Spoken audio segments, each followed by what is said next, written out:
კეთილი, მოგესალმებით. დღევანდელ ლექციაზე ჩვენ ვისაუბრებთ Simpler-ზე, ეგრეთ წოდებულ framework-ზე, რომელიც გამოიყენება contrastive learning-ის, contrastive learning-ის framework-ია და სურათების embeddings სწავლობს, visual representations. ხო, ეს არის paper-ი, მე შემიძლია გაჩვენოთ თვითონ paper-იც სანამ უშუალოდ პრეზენტაციაზე გადავალთ.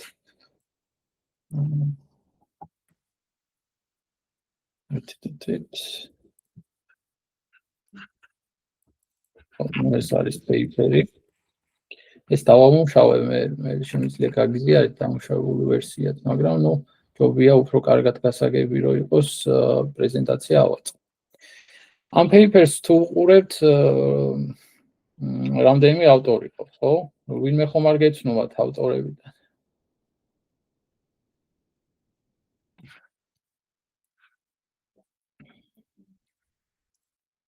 არა.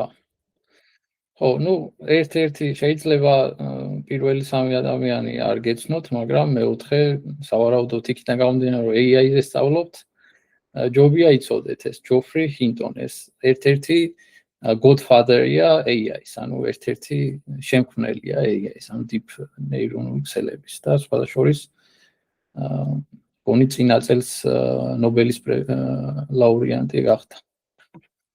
აი თუ გინდა გაჩვენებთ სახეზეც რო იცნობდეთ. ხო.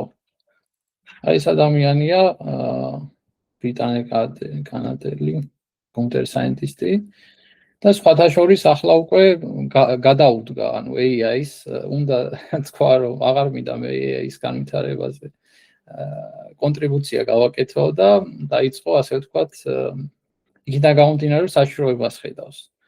და გაუდგა ეხლა მთელი მას, ეს Google-ში მუშაობდა, ესეც Google-ის თიმის შექმნილი paper-ია 2020 წლის და წამოვიდა Google-დან და დაიწყო თავისი, ასე ვთქვათ, აქტივობა იმის შესახებ, რომ როგორ დაიცვას, ასე ვთქვათ, საზოგადოება AI-ის საშიშროებისგან.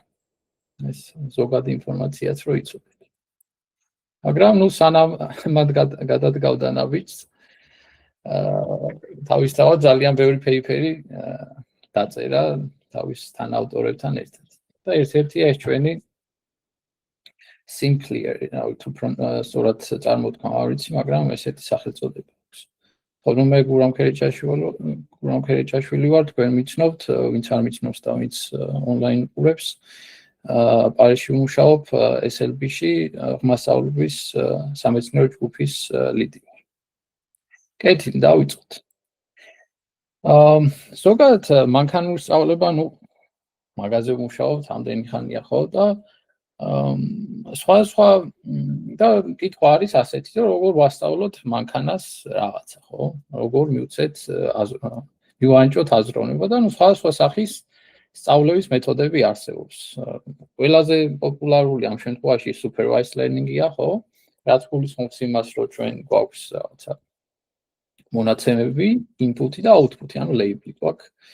მონაცემს მაგალითად სურათი გვექნება ძაღლის და ასევე გვექნება label-ი, რომ ეს არის ძაღლი. არსებობს ასევე reinforcement learning, რომელიც მოგეხსენებათ არის უფრო ასე ვთქვათ, აგენტურ და გარემოს პირობებში სწავლობს, ისეთი სწავლის მეთოდი, trial and error, ხო, რაღაცა შეცდომას უშვებს, მე გამოვასწორებს და თუ როცა გამოვასწორებს რაღაცა ჯილდოს ვაძლევ და მაგის მიხედვით ცდილობს რაღაცა ოპტიმალური, ასე ვთქვათ, პატერნები ისწავლოს. გვაქვს ასევე unsupervised learning, როდესაც ჩვენ label-ი არ გვაქვს, უბრალოდ მონაცემებს ვაწვდით, ასე ვთქვათ, მოდელს და ამ მონაცემებში რაღაცა პატერნებს სწავლობს ჩვენი მანქანური მოდელი. რაღაცა ისეთ პატერნებს, რომელიც ასე ვთქვათ, insightful არის მონაცემებში. მაგასთან ერთად არსებობს semi-supervised learning-ი, სადაც ეს ასე ვთქვათ, გაერთიანება არის supervised learning-ის და unsupervised learning-ის, სადაც ძალიან მცირე რაოდენობის დალეიბლებული მონაცემები გვაქვს და გვაქვს უამრავი ლეიბლების გარეშე მონაცემები და მაგის ასე ვთქვათ, ვასწავლით მოდელს, ასე ვთქვათ, როგორ გაუმჯობესოს თავისი წოდება.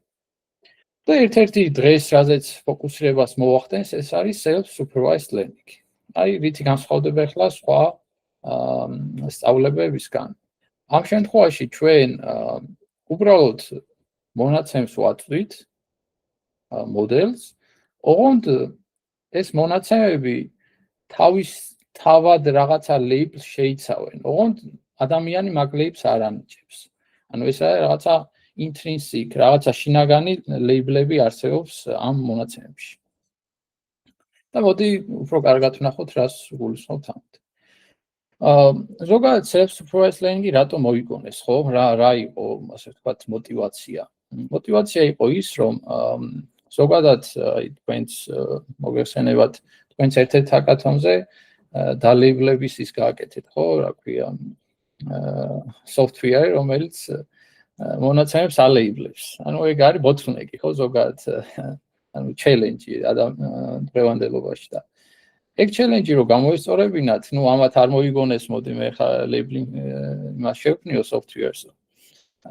მაგრამ ამათ მათქვეს, რომ მე მოდი მონაცემები თვითონ ვასწავლი, ანუ უბრალოდ მონაცემები მექნება, label-ები არ მექნება, მაგრამ რაღაცას ვისწავლი, რომელიც შემდეგ გამომადგება downstream task-ში, ხო? შემდეგ თუ გავაკეთებ, არ ვიცი, კლასიფიკაცია იქნება, სეგმენტაცია თუ object detection თუ ამ შემდეგ თავიდან ნასწავლ მოდელს მე უკვე გამოვიყენებ შემდეგ.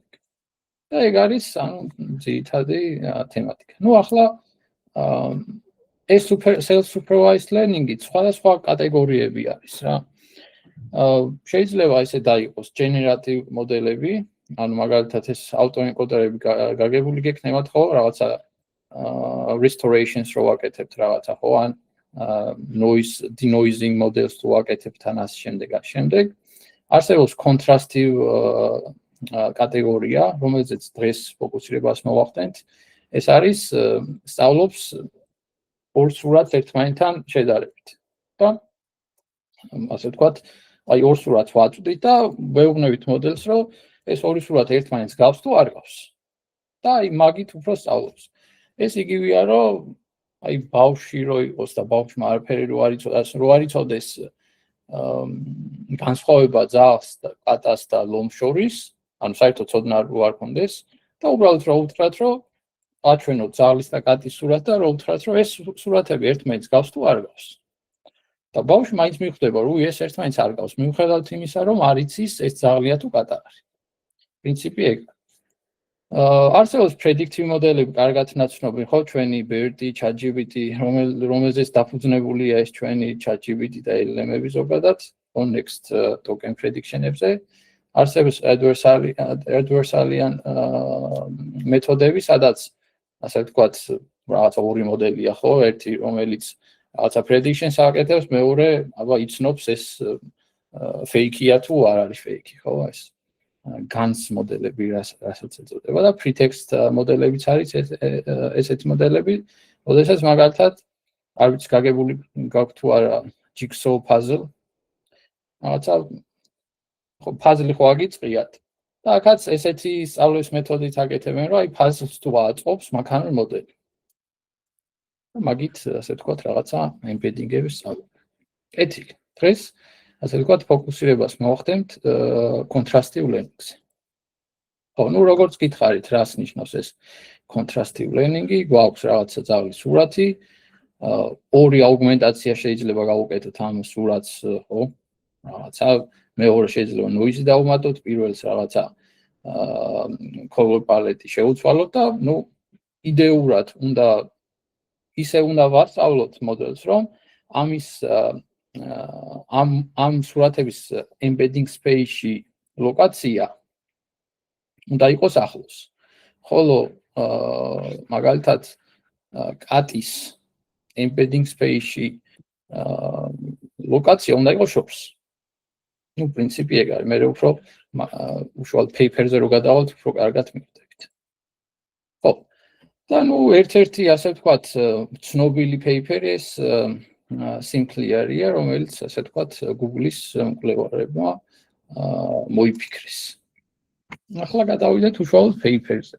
თუ რაში მდგომარეობს ეს paper, ხო? წარმოვიდგინოთ, რომ გვაქვს რაღაცა სურათი. სახელწოდებით ამ შემთხვევაში denoted ეს x-ი და ამ x უკეთებთ ორ ტრანსფორმაციას, ანუ image augmentაციას. რაღაცა random augmentაციას, ხო? და ერთით გამოვა xi, მეორეთ x. შემდეგ ამ სურათების encoding-ი ხდება და encoding ხდება ამ შემთხვევაში თვითონ ავტორებმა ResNet-ი გამოიყენეს, გადაიყვანეს, ასე ვთქვათ, embedding-ებში, ხო, HI და HJ-ში, შესაბამისად ორივე სურათი, კი არა, ორივე ერთი და იგივე სურათი ოღონდ სხვადასხვანაირად augmentირებული და შემდეგ მოახდინეს რაღაცა projection head-ი დაუმატეს dense layer-ი, უბრალოდ dense layer-ი და შემდეგ ამ embedding-ების maximize agreement-ს ცდილობენ. პრინციპი იგივეა, სურათი მაქვს ერთი, ორი augmentაცია, embedding-ები გავაკეთე და ამ ორი embedding-ების maximize agreement-ი გვინდა. ეს არის მთლიანი ზოგადი პრინციპი. უფრო კარგად რომ ასე ვთქვათ მეჩვენებინა ეს თვითონ ალგორითმი paper-ზე გადაყოლას ვნახე რაღაც კაი რესურსი.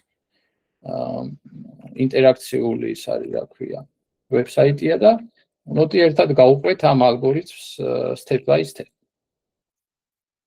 აი, მოდი, ესე იგი. მოდი დავიწყოთ. აი, აქედან დავიწყოთ, მოცა. აი, აქედან დავიწყოთ. ჩანს ხო, კარგად, მოდი მოსწრაფოთ. იო. ესე იგი, რა არის ეს Sinclair framework-ის approach? Ну, ეს როგორც თქვით, ეს არის contrastive learning-ის ერთ-ერთი კონცეფცია. და იდეა არის, რომ მაგალითად აქ მთლიანი workflow აქვს, როგორც წერან გაჩვენეთ. ეს მაქვს ორიგინალური სურათი, როგორც აქ გაჩვენეთ, ხო? წესად იყო. აი ეს არის ჩემი სურათი. Data augmentations ვაკეთებ ამ სურათის და ვიღებ ორ augmentirებულ სურათს. ამ შემთხვევაში აქ არის რაღაცა მოჭრილი, როგორც ჩანს, ან cropped არის და აქ შეიძლება დაბლურული ან ასე შემდეგ. კარგად არ ჩანს, მაგრამ სხვადასხვა augmentაცია აქვს გაკეთებული. შემდეგ არის base encoder, როგორც გითხარით და ავტორები იყენებენ ResNet-ს, თუმცა ეს არის framework-ი და სხვას თუ უნდა იგივე framework გამოიყენოს, შეიძლება ეს ResNet-ი უბრალოდ შეცვალოს სხვა მოდელით და თავისთავად სხვა embedding-ებს დააგენერებს. ესე იგი, თითოეული augmentirებულ სურათთან დააგენერეს HI და HJ embedding-ები და შემდეგ კიდე გააკეთეს რაღაცა projection head-ი, რომელიც უბრალოდ dense layer-ებია, ძალიან მარტივი layer-ები, რომელიც ასე ვთქვათ ტრანსფორმაციას, projections უკეთებს ამ უფრო high dimensional embedding-ებს, low dimension embedding-ებში. და შემდეგ უკეთებენ ამ ასე ვთქვათ low dimensional embedding-ების maximize similarities objectives. ეს არის და ეგ მთლიანი overview. ეხლა თავისთავად თითოეულ დეტალებს გავივლით, მაგრამ თქვენ ეხლა დამიდასტურეთ, გასაგებია თუ არა ეს მთლიანი workflow. ან რა დეტალი არის გაუგებარი. ანტონიმ გასაგებიაო. სხვაებმა ყველასთვის გასაგებია. ევატონო გიოსთვისაც გასაგებია. კეთილი. ახლა გადავიდეთ step by step როგორ მუშაობს. ამისთვის აქ ავტორს, ამ შემთხვევაში ამ არტიკლის ავტორს მარტივად აქვს გამარტივებული ვერსია აქვს გაკეთებული, მაგალითად ავტორები batch size-ად იყენებენ 8192 ასე ვთქვათ სურათს. თუმცა სიმარტივისთვის და იმისთვის რომ კარგად გავიგოთ როგორ მუშაობს ალგორითმი, გამოვიყენოთ n-ი უდრის 2-ს. ანუ მხოლოდ ორი სურათი, მაგრამ წარმოვიდგინოთ თითოეულ batch-ზე, თითოეული სწავლების დროს ორი სურათი გვაქვს მხოლოდ. ამ შემთხვევაში კატის და სპილოს სურათი. პირველი სტეპი, როგორც ვნახეთ, framework-ში არის data augmentation, ხო? და ნუ აქ ახლა უწერია რომ სხვა random ასე ვთქვათ ის არის რა ქვია აუგმენტაციები რა random crop-ი ან flip ან color jitter ან grayscale ხო და ნუ იდეა ახლა აქ რა არის უყურეთ batch size-ი არის 2 სურათი მაქვს თითოეულს გავუკეთე 2 ტრანსფორმაცია და მაქვს ჯამურად 4 სურათი ან 2 თავდაპირველი სურათიდან იმიჯიდან მივიღე 4 განსხვავებული აუგმენტირებული სურათი სხვა ტრანსფორმაციით ამას თავისთავად ქვია positive pair ანუ პოზიტიური წყვილი ამასაც ქვია პოზიტიური წყვილი ეს არის აი აქ ვართ შემდეგ ამ 4 სურათს გავუკეთეს embedding-ები და გადაიყვანეს ასე ვთქვათ ну ამ შემთხვევაში როგორც გითხარით ResNet 50 გამოიყენეს და დააგენერირეს თითოეული სურათისთვის რაღაცა embedding-ები. ну ამ შემთხვევაში dimension of these embeddings are 2048. ხო? კი ბატონო. და კიდე გააკეთეს როგორც გითხარით projection head-ი რომელიც ასე ვთქვათ ამ 2058 განზომილებიან vectors ანუ embeddings გადააქცევს უფრო დაბალ projections გაუკეთებს დაბალ განზომილებაში და ნუ მიიღებს ZJ. ივატო. ახლა გაკეთდება tuning მოდელი. ანუ რას გულისხმობს ეს? ესე იგი 4 აუგმენტირებული სურათი გვაქვს და 4 დაგენერირებული ის გვაქვს რა ქვია embedding-ები. ახლა მინდა კითხვა დაგისვათ ასეთი. მე თუ მინდა მსგავსება გავიგო ამ სურათს და ამ სურათს შორის, ან ამ სურათს და ამ სურათს შორის. რა ტექნიკები იცით მსგავსების გაკების embedding-ები, როგორ შევადარო ერთმანეთს? ცოტა ინტერაქციული. Similarity. როგორ? Cosine similarity. კი ბატონო. Cosine similarity ზუსტად ეგ გამოიყენეს ჩვენმა ავტორებმაც. უბრალოდ ცოტა რაღაც დეტალები დაამატეს. ეხლა რა დეტალები დაამატეს? ესე იგი, რო დავთვალოთ ამ 2 სურათის მსგავსება, ну გამოიყენეს cosine similarity. და უბრალოდ, ну, ნორმალიზებული ის გააკეთეს, cosine similarity, ხო, ეს არის cosine similarity დათვლილი, normalized, ანუ გაყოფილი თვითონ სიგრძეზე ამ ჩვენი ვექტორების, რომ ანუ similarity-ი არის დათვლილი ამ 2 ვექტორის, რომ ანუ სიგრძე არ არის გათვალისწინებული თვითონ ვექტორის და უშუალოდ მხოლოდ მიმართულებით ხდება მსგავსება. და გარდა ამისა დაამატეს ეს პარამეტრი, ტემპერატურის პარამეტრს ეძახიან tau. ამ ჩვენს cosine similarity-ის დათვლის დროს, კი არა და similarity-ის დათვლის დროს.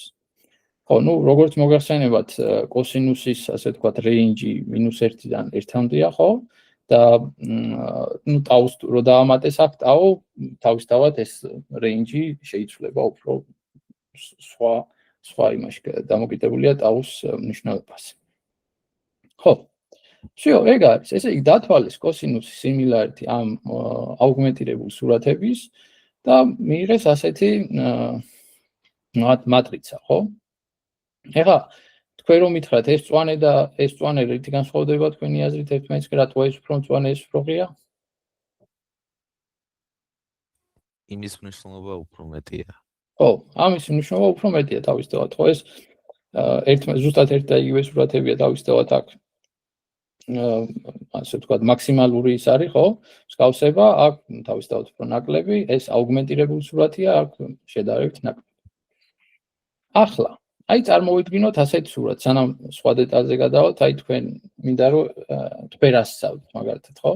გვაქვს კოსინუსის რაღაცა similarity ამას და ამას შორის რაღაცა რიცხვი, ამას და ამას შორის რაღაცა რიცხვი და ამას და ამას შორის რაღაცა რიცხვი. 3 რიცხვი მაქვს ჩათვალეთ. ეს 3 რიცხვი მინდა გადავაქციო probability-ებში. რას სწავლით? აი მაგალითად list of is რომ კონდეს სამ ელემენტიანი რაღაცა ლისტი რომ კონდეს რაღაცა რიცხვების და probability-ებში მინდა გადავიყვანო.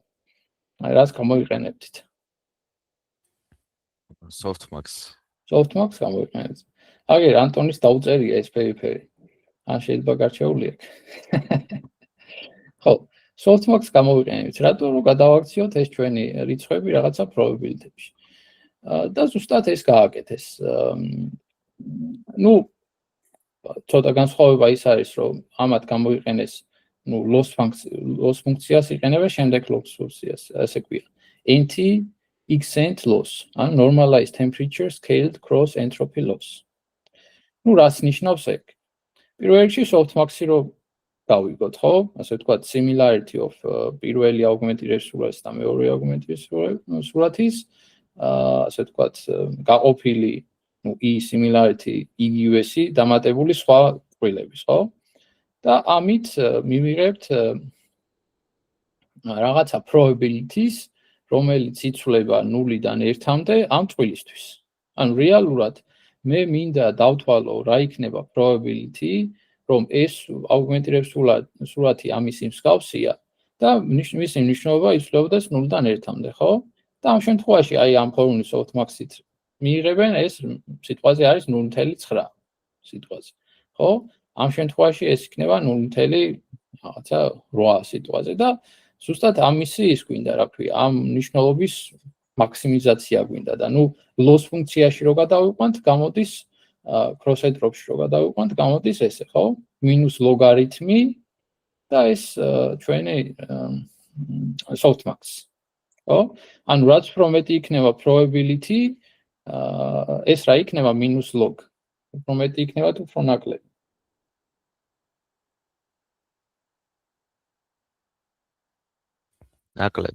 ნაკლები.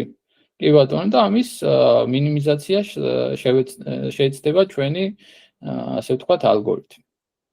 ეგ არის და ეგ, ანუ წარმოიდგინეთ, ჩვენ ძალიან მარტივი ის გამოიყენეს, რა ქვია, რაღაცა probabilities ესე გადაყვანა და მე ნუ ლოგარითმი გავუკეთეს ამ ჩვენ probabilities. და მთლიანი loss ფუნქცია უყურეთ რა არის, ეს არის loss ფუნქცია, ესა loss-ი თითოეული წყვილის. აი, თითოეული წყვილის და მთლიანის რა იქნება უყურეთ პირველი augmented-ების ანუ loss-ი პირველი augmented-ების სურათის და მეორესი დამატებული loss-ი მეორე augmented-ების სურათის და პირველის, ანუ swapping-ი მოხდა, ხო, უბრალოდ მეტი არაფერი, დამატებული და მეორე წყვილისთვისაც ასე. სპილოს პირველი augmented-ებული და სპილოს მეორე augmented-ებული, სპილოს მეორე augmented-ებული და სპილოს პირველი augmented-ებული loss ფუნქციებს და გაყოფილი 4-ზე. ნუ დათვალეს, ასე ვთქვათ, საშუალო loss-ი ყველა პოზიტიური წყვილის. და ამის მინიმიზაცია გვინდა ჩვენ რო ვასწავლეთ. მეტი არაფერი, ძალიან მარტივი. ხო. მე რა ხდება, ხო? რო ვასწავლით მოდელს ამ framework-ით. მე უბრალოდ უნდა მოვუშალოთ ეს projection head-ი, როგორც მოგეხსენება და როგორც ვაკეთებთ ხოლმე რაღაცა fine tuning-ის დროს და ავიღოთ ასე ვთქვათ, ეს representation, რაც გვაქვს აქ და გამოვიყენოთ ყველა სხვა რაღაცა downstream task-ისთვის, ხო? classification იქნება, detection იქნება თუ ასე შემდეგ. ხვდებით ხო, რამე ის სხვა არის გავგებარი ან რამე კითხვა ხომ აქვს? აი ზემოთ L-ზე. ხო. რო აწიოთ. აი ორივენაირად რატო ხვდებით, ჯერ პირველი ფოტო და მერე მეორე და მერე მეორე, მერე პირველი. ხო. როგორც ჩანს, ანუ სხვადასხვა მნიშვნელობას მივიღებთ ასე ვთქვათ, პირველი და მეორეს და მეორეს პირველის გადამრავლად ან სხვადასხვა loss მივიღებთ. ეგ არის და ეგ განსხვავება, ანუ თუ გინდა დავამტკიცოთ ერთად, რატომ მივიღებთ სხვადასხვა იმას loss. აბა ვიფიქროთ, მამა.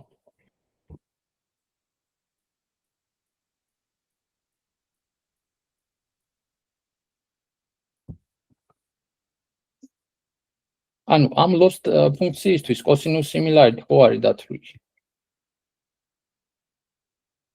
ხო.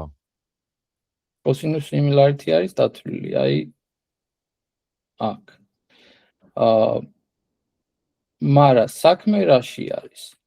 რეალურად კაი კითხვაც არის. ანუ ამის მსგავსება ამასთან რომ დათვალეს, ხო? არის მაგალითად რაღაცა რიცხვი. მაგრამ ამის მსგავსება ამასთან თვითონ კოსინუსით ესეთ იგივეა. ხო?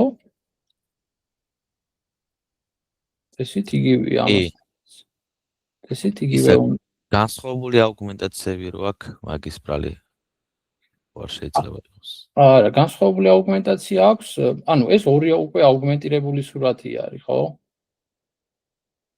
ეს უკვე არგუმენტირებული არის ორივე და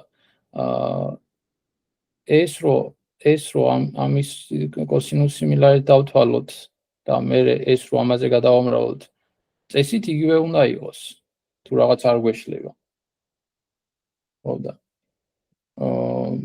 ეგ დეტალი საინტერესოა სხვადასხვა. თუმცა ფორმულას თუ ჩავხედავთ, შეიძლება აქ მაგალითის სახით აქვს ეგრე გაკეთებული ამ იმაში რა ქვია არტიკლში. მაგალითად 2n-ია. ხო, ან ფორმულა არის ასეთი და n არის ასე თქვათ batch size და 2, იმიტომ რომ 2 არგუმენტაცია აქვს თითოეულ სურათს, ანუ 4 სურათი გვაქვს. და ხო, შეიძლება ის არის რა ქვია ერთნაირი ლოსი. არ ვარ დარწმუნებული, ეს თუ გინდა მე გადავამოწოთ ერთნაირი ლოსი გამოვა თუ არა, მაგრამ მე ხა ზეპირად რასაც ვფიქრობ ის არის რომ სიმილარიტი წესით იგივე უნდა იყოს ამის და ამის და ამის და ამის. მაგრამ შეიძლება რაღაცა სხვა იყოს, ეს შეგვიძლია დავაზუსტოთ მე ერთად. ყველა ვარიანტში საშუალო ის ითვლება რა ამ პოზიტიური წყვილების. ხო, ეგ საინტერესოა. აი, მოკლედ. ეხლა მინდა გადავიდე რაზე, უყურეთ, ეს თლიანი ფრეიმვორკი გასაგებია. პრინციპი ასე ვთქვათ, არც ისე რთული არის, მაგრამ საინტერესო დეტალებზე გაამახვილეს ყურადღება ექსპერიმენტების დროს. და მე მინდა მაგებს მივაქციოთ ყურადღება. მაგალითისთვის, main findings from the paper, ხო? და ამოვკრიფე რამდენიმე main finding-ები, რაც ასე ვთქვათ, გააკეთეს. ანუ მათ თქვეს, რომ ჩვენ დავატრენინგეთ მოდელიო სხვა batch size-ებზე 256-დან 8192-მდე. სხვა ექსპერიმენტები ჩაატარეს. ხა რეალურად supervised learning-ის იმას რო ვაგებთ, ძირითადად კლასიკურ ალგორითმებზე 32-64 batch size-ი მაქსიმუმ, ხო? მაგრამ ეს ძალიან დიდი batch size-ი გააკეთეს და თქვენი აზრით რატომ შეიძლება გაიკეთებინათ დიდი batch size? რას მოგცემდა დიდი batch size?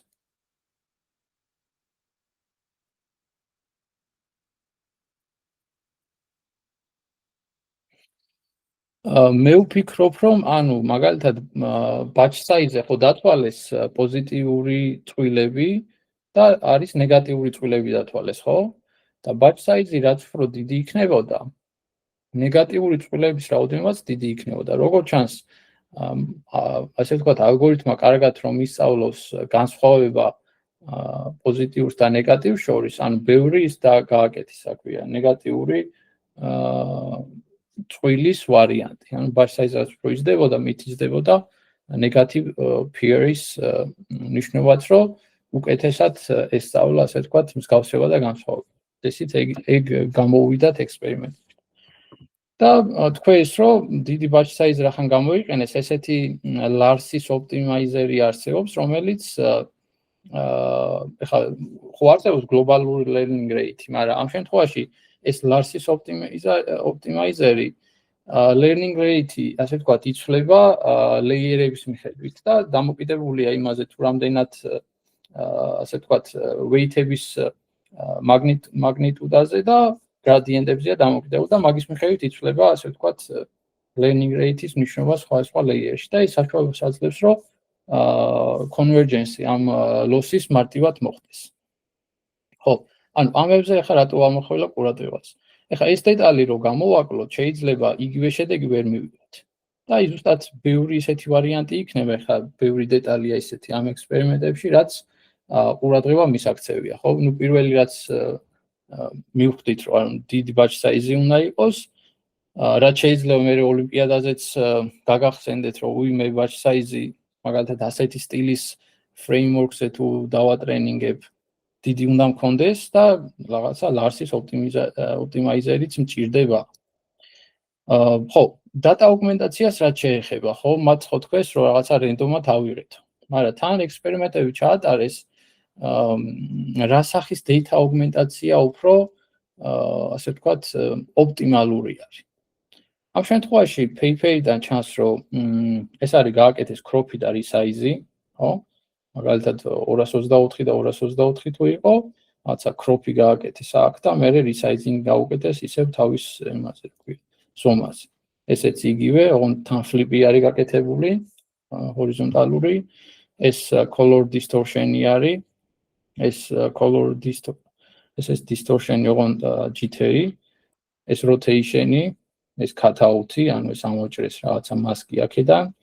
ეს Gaussian noise-ი დაამატეს სურათზე, ეს Gaussian blur-ი გაუკეთეს, დაბლურეს და ეს Hubble filter-ი, ანუ edge-ების ის გაუკეთეს.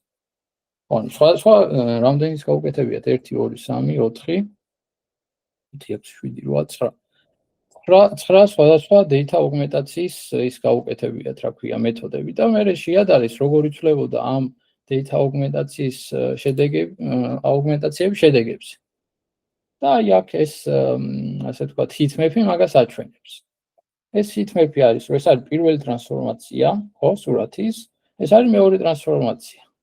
და გამოვიდა, რომ ამ ექსპერიმენტიდან, რომ აი რასაც იძახიან, რომ composition of crop and color stands out. ანუ მაგალითად, როდესაც crops ვაკეთებენ სურათზე და მერე ფერის ცვლილებად ვუკეთებენ, ხო? ამ შემთხვევაში მიიღეს ყველაზე მაღალი შედეგი სხვებთან შედარებით. ანუ სხვა augmentation-ის, ასე ვთქვათ, ტიპთან და order-თან შედარებით. როგორც ჩანს, ეს ყველაზე დიდია, color-ი და crop-ი ეს არის, ხო, ანუ უბრალოდ ჯერ color augmentation რო გაუკეთეს და მერე crop-ი რო გაუკეთეს. ეს თითქმის თავისთავად იგივე შედეგი იქნებოდა. ყველაზე ახლო კიდე რომელია აქეთ. ალბათ ეს Hubble filter და crop-ი. კი ბატონო. ნუ ეს მაინც განსხვავებულია სხვებისგან. და კიდე იმასქნეს, რა ქვია, histogram, pixel histogram value-ების, კი და pixel value-ების histogramები არის დახატული, მაგალითად, histogram of pixel intensities of all channels for different crops of two different images. ანუ მაგალითად ეს არის ორი განსხვავებული იმიჯი, ხო? და თითოეული ეს წარმოადგენს სხვადასხვა crops. ხო და რა იკვეთება ამ დისტრიბუციებში? იკვეთება ის, რომ როდესაც ფერის color distortions არ ვაკეთებთ, ანუ სხვადასხვა crop-ის დროს pixel დისტრიბუციები ერთმანეთს გავს. აი, ამ სურათში და ამ სურათში. და ეს საშუალებას არ აძლევს მოდელს, რომ კარგად ისწავლოს. ანუ შეიძლება იციტინგოს და უბრალოდ იმით ისწავლოს, რომ მე ორი დისტრიბუცია ერთმანეთს გავს და მარტო მე დისტრიბუციებს ვისწავლი. ეგ არის, რომ მაგალითად მარტო crop-ი არ იმუშავებს. აქედან გამომდინარე გააკეთეს ეს color distortion-ი, რომ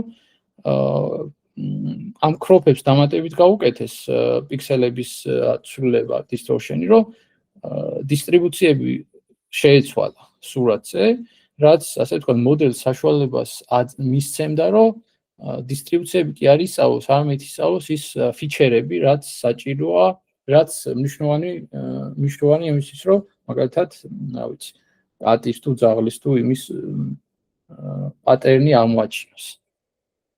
ხვდებით?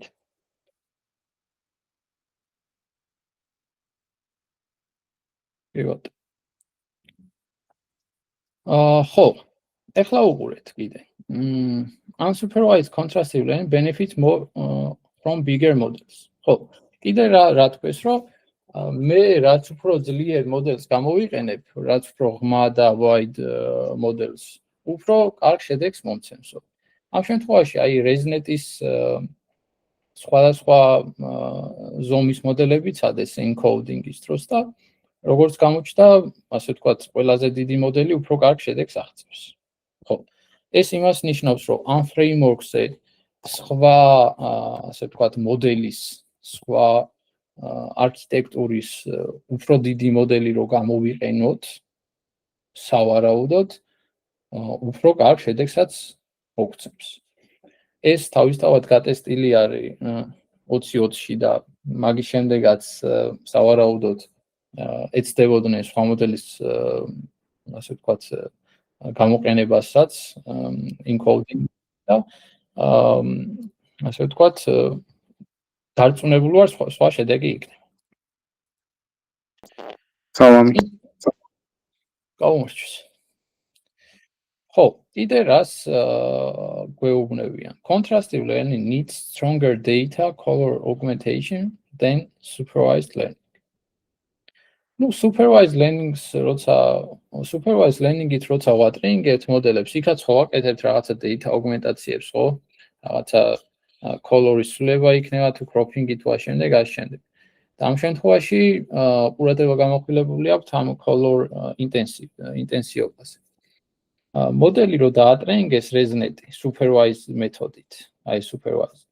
ეს არის ინტენსივობა იმის, რა ქვია, ფერების, აი ერთელი რა, მე გაიზარდა ინტენსივობა, გაიზარდა.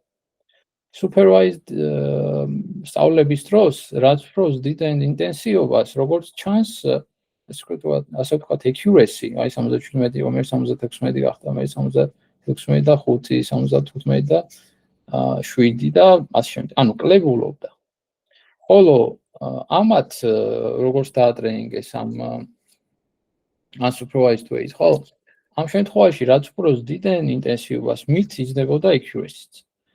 ხო, და ანუ მაგაზე ამახვილებენ paper-ში ყურადღებას, რომ ეს დეტალი კიდე საკვლევია. ანუ განსხვავება არის დიდი ამ unsupervised learning-ით სწავლებისა და supervised learning-ით სწავლებას შორის data augmentation-აშიც კი. ანუ სხვა data augmentation, სხვა learning მეთოდოლოგიით სწავლის დროს სხვა შედეგს გვაძლევს. ეს სხვა შორის შეიძლება ისეთი მიგნება რა, ცოტა საინტერესო, იმიტომ რომ შეიძლება ვიფიქროთ, რომ აი განსხვავება ახლა დიდი არ არის, რა მეთოდით ვასწავლით supervised და unsupervised, მაგრამ თქვათ, რომ რაღაცა data augmentation, ამ შემთხვევაში color intensity augmentation შეიძლება იგივე შედეგი მოგცესო, შეიძლება ესე ვიფიქროთ, მაგრამ რეალურად ამ ექსპერიმენტში ეგრე არ გამოჩნდა. შემდეგი დეტალი, რაზეც ყურადღება გამახვილეს, ეს არის projection head. აი ეს ხო გახსოვთ, გადაიყვანეს ეს ResNet-ით, მაგრამ შემდეგ დაამატეს projection head-ი იმის, რა ქვია, უბრალოდ dense layer-ის, ხო? მაგრამ ამასთან ერთად NaN-იც გააკეთეს, ანუ ეგრევე გააკეთეს თვითონ ამ embedding-ების similarity-ის გაკეთება. აი, აქვე. მაგრამ როგორც გამოჩნდა, აი 2058 ეს არის output dimensionality, ხო? ხო, სავარაუდოდ ეს არის NaN, ანუ აი ეს. და ამ დროს უყურე accuracy მიიღეს დაბალი 50.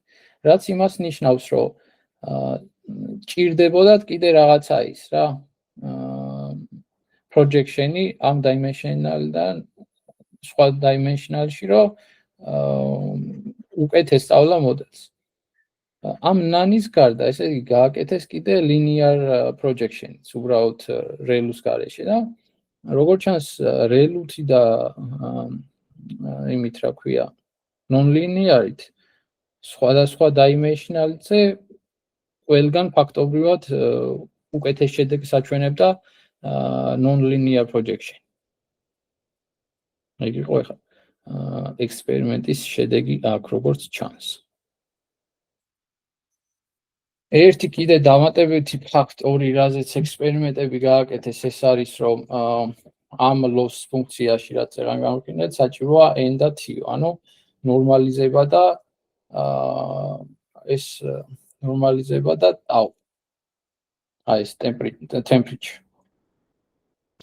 ან ნორმალიზება და აი მაგალითად თქვენ რომ აი ნორმალიზება გვჭირდება თუ არა და yes and no და ტაუს მნიშვნელობაც შეცვალეს სხვა მნიშვნელობი და accuracy-ს დააკვირდნენ და ნუ როგორც ჩანს ახლა აქ ყველაზე დიდი accuracy აქ არის ან მაგალითად ნორმალიზება როცა yes იყო და ტაუს მნიშვნელობა 0.1 იყო. ნუ fine tuning გაუკეთეს რა ეხა ამ ტაუსთან ნორმალიზებას რომ რომელი უფრო კარგ შედეგს მისცემდა. და ბოლოსკენ კიდე ერთი მიგნება რაც გააკეთეს ის არის რომ ასე ვთქვათ contrastive learning benefits from large batch size and longer training. ანუ რაც უფრო მეტი და დიდი იყო batch size და რაც უფრო დიდ epoch-ზე ატრენინგებდნენ, უკეთეს შედეგს აღწევდა. ამიტომაც თქვენც თუ დაგჭირდებათ რაღაცა contrastive learning-ის ამ framework-ით რაღაცის გაკეთება, ეს დეტალები უნდა გახსოვდეთ. ხო, კიდე linear evaluation ესე გააკეთეს ასე ვთქვათ, ამ framework-ით, ანუ იმ პერიოდში თქვენს რომ 7% გავზარდეთ რაღაცა state of the art result-იო, აქედან თქვენს და ნუ კარგ შედეგებს ვაღწევთ. ეგ პრინციპი იყო. ხო, semi-supervised learning-იც წადეს და აქ semi-supervised benchmark-ებზე 10%-ით გაუმჯობესეს previous state of the art რაც იყო. AlexNet-ვის 100-ჯერ ნაკლებ label-ით outperforms აკეთებს AlexNet-ს. ნუ ახლა AlexNet-ი ახლა ძველი არქიტექტურა არის და ესე ძველია ახლა, მაგრამ მაინც ესე იგი იმ პერიოდისთვის დიდი ის იყო, რა ქვია, დიდი ცვლილება იყო. ნუ transfer learning-იც გააკეთეს სხვადასხვა benchmark-ებზე და როგორც ჩანს, ასე ვთქვათ, fine tuning sign clear significantly outperforms supervised baseline on 5 datasets, whereas the supervised baseline is superior on only 2. ანუ supervised learning-ის სწავლების დროს ამ dataset-ებზე ორი უკეთესი იყო ამაზე, ნუ დანარჩენში ის იყო, რა ქვია, ეს სიმკლიარი უკეთესი იყო. ხო, და ნუ საბოლოოდ ეს სიმკლიარი არის, ესე ვთქვათ, self-supervised learning framework-ი, რომელიც ასე ვთქვათ, იმუშავებს მხოლოდ მაშინ, თუ ყველა ამ მნიშვნელოვან დეტალს გავითვალისწინებთ და თუ რაღაცა დეტალს ამოვაგდებთ, მაგალითად, batch size-ი არ იქნება შესაბამისი, ან negative pair არ იქნება, ასე ვთქვათ, საკმარისი მეტი ის data augmentation, crop და იმის მაგივრად, რა ქვია, color distortion-ის მაგივრად სხვა რო იყოს და შემდეგ, სხვა შედეგს მოგცემს. ხვდებით ხო, ანუ ისეთი framework-ია, რომელიც რაღაც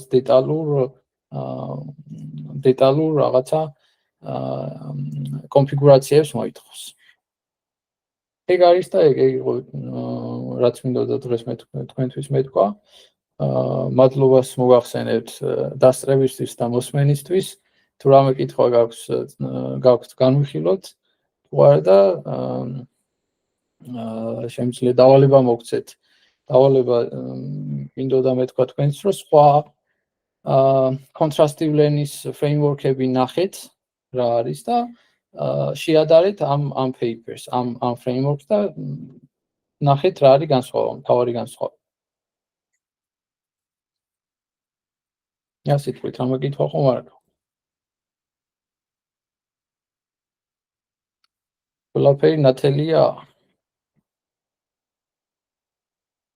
ნათელიაო. კეთილი მაშინ. დაგემშვიდობებით მაშინ, თუ რაღაც არის ხაზზე ვარ, როგორც იცით, ნებისმიერ სოციალურ ქსელში დავკონტაქტეთ და დროებით. დროებით ნახონდეს. კარგად იყავით. გოგოები. კარგად. კარგად.